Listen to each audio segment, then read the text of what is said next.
I said, "You can call me whatever you want. You can call me Arnie. You can call me Schwarzy.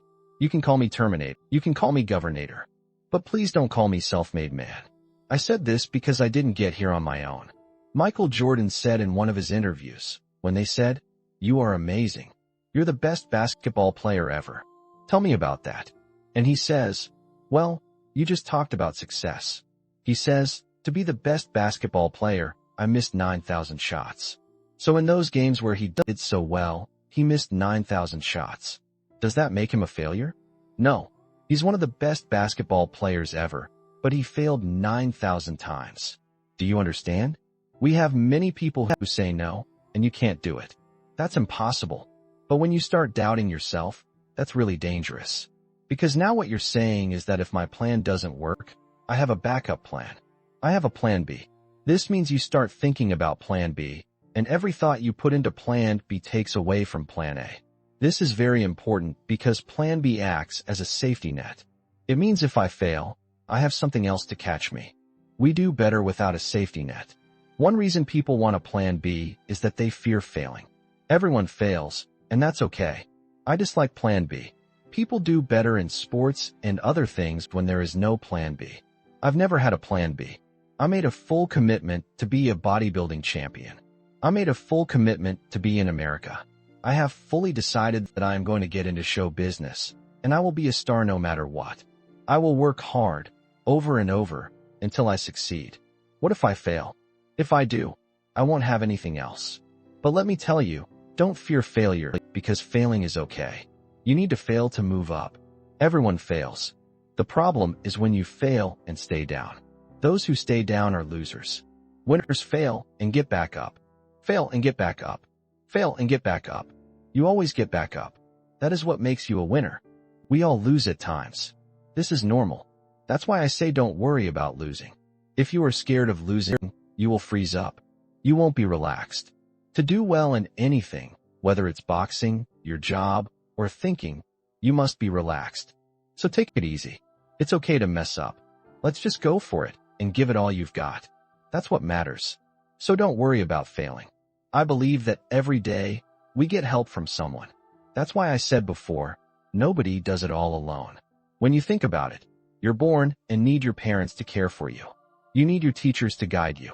You need your coaches for sports. Out of the many people who helped me, Albert Busick was one who helped me translate into English so I could fill out my entry form for the Mr. Universe contest. He even flew with me to London for the contest. He was an amazing friend who took so many pictures and helped me in every competition. He was a big supporter. But this is the kind of people we need. We need help. We need help. Think about what it takes to be successful in movies. How can you succeed in films without an audience? The people who watch your movie are what make you successful. So how can you expect to succeed when you need millions of people around the world to see your films? When the press looks at box office numbers, they say this person is a big success. It's all about the people. Imagine if Jürgen and I think we are successful, but this room is empty. Would this be a good conference? No. What makes it successful is not just us. We are just a small part of the whole thing. You are the ones who make this conference great. So thank you for being here today. You are what makes it special. You can only feel whole as a person if you think about what you can do for others around you who might need help. I believe everyone has different reasons for why they do this. Why did I get involved? I was an immigrant coming to America. I saw how America was the kindest country in the world. They welcomed me with open arms. They helped me. They invited me to Thanksgiving dinner. I saw this kindness in America. So, as an immigrant who was welcomed, I knew I had to give back. I started to think about how America became such a great country. How did America become so generous? I looked back in history and realized that people have fought for America. People have died for America. People have struggled for America. Now it's my turn to help keep it as the best country in the world. That's when I started to feel like I had a duty. I thought, what can I do?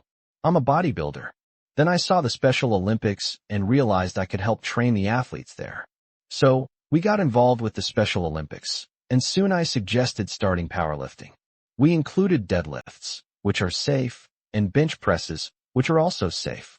It quickly became the most popular sport in Special Olympics powerlifting. always drawing a crowd of 5,000 people. I became the national and international trainer for Special Olympics. I can tell you, it felt great.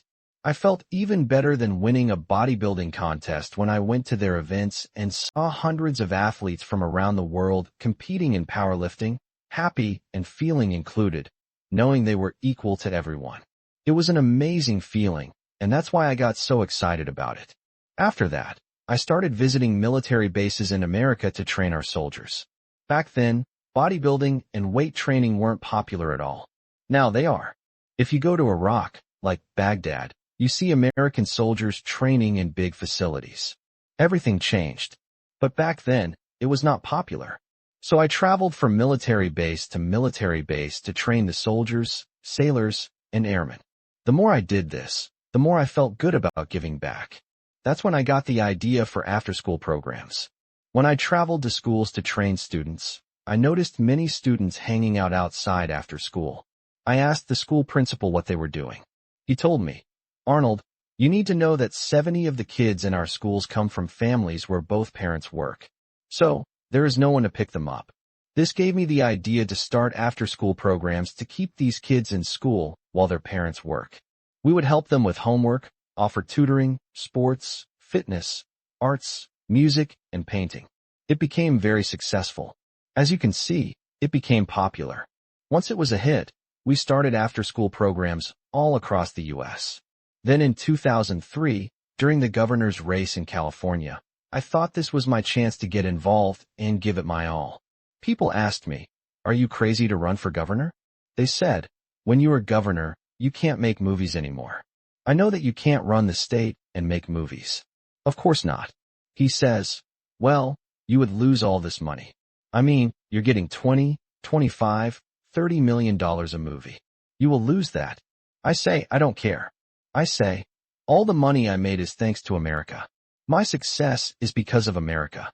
Everything I've done is because of America, so for me to give something back for 7 years and not make money is fine with me." I said I'm going to do it, and I jumped in at the end of the race and did it. Let me tell you something, I'm not poor because I didn't get paid those 7 years. I'm doing just fine, and it made me feel good that I could give back to America. Thank you.